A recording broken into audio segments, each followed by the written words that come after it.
强化咱脑力、甲记忆力吼。咱的廖医师伫遮，有啥问题甲问，拢袂要紧，脑力。咱人拢会学吼，无一点讲会死，所以咱看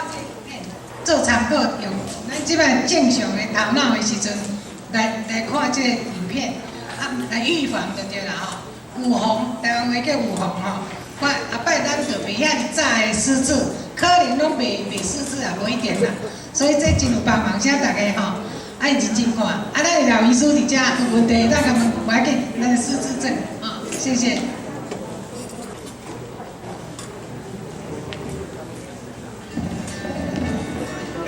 Hello， 大家好，我是郑纯宇医师，今天要来跟大家聊聊大家非常关心的话题——失智，也就是记忆力的退化。大家知道，失智症其实绝大部分还是跟先天的遗传，就是基因异常十分的相关。可是在这里要告诉你一个很重要的讯息就是其实有30%的危险因子都是我们可以透过人为的方法积极的预防和调控的。有一些关于失智的事情，你一定要知道。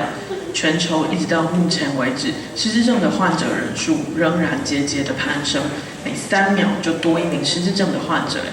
而且在现在医学上并没有有效的方式能够真正的治愈和翻转失智的现象。我们给的药物顶多只能帮助患者减缓失智退化的速度，也因此，通常失智症患者的照顾者和家庭都背负了极大的身心压力。即便面对这样无解的疾病，我们仍然有方法能够积极的面对它。今天就要教大家5件重要的事情，把这5件事情做好，至少可以帮助你和你的家人预防1/3发病的机会第一件重要的事情就是，请你务必要不停的学习和更新自己的大脑，因为不停滞的探索新的事物、学习新的事物，就是活化我们脑细胞最根本的好方法。譬如持续的阅读，或是学习一种新的语言，或是一种新的乐器，甚至学习一种新的舞蹈，或探索新的3C 产品，这些方式都可以帮助我们活化我们的脑细胞。所以我们常常说多用脑会变聪明，这是有科学根据的第二件事情就是，请你一定要不断的练习表达和沟通。听说读写都非常的重要所以如果你学习到了一项新事物，不妨把这个新的事物分享给你身边的好朋友或是家人知道。透过这个分享的过程，我们的脑细胞就会不断的活化和维持健康。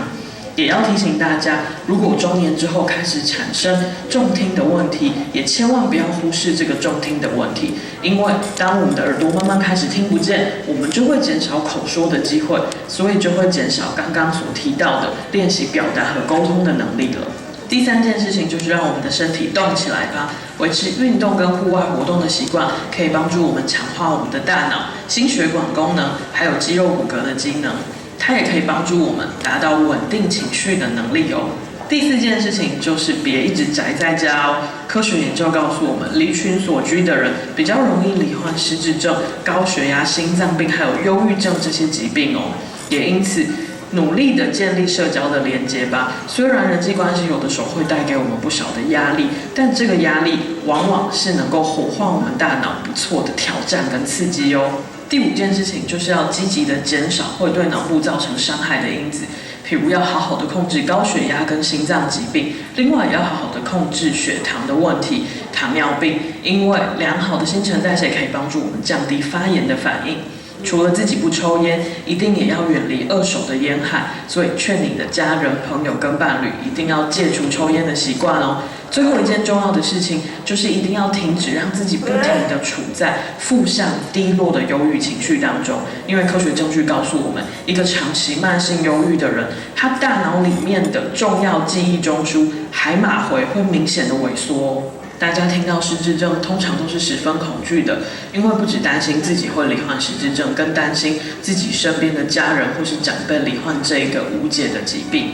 从现在开始，让我们一起来进行大脑的认知升级吧，用更多对失智症的理解，将这份恐惧转化成更正面的预防力量。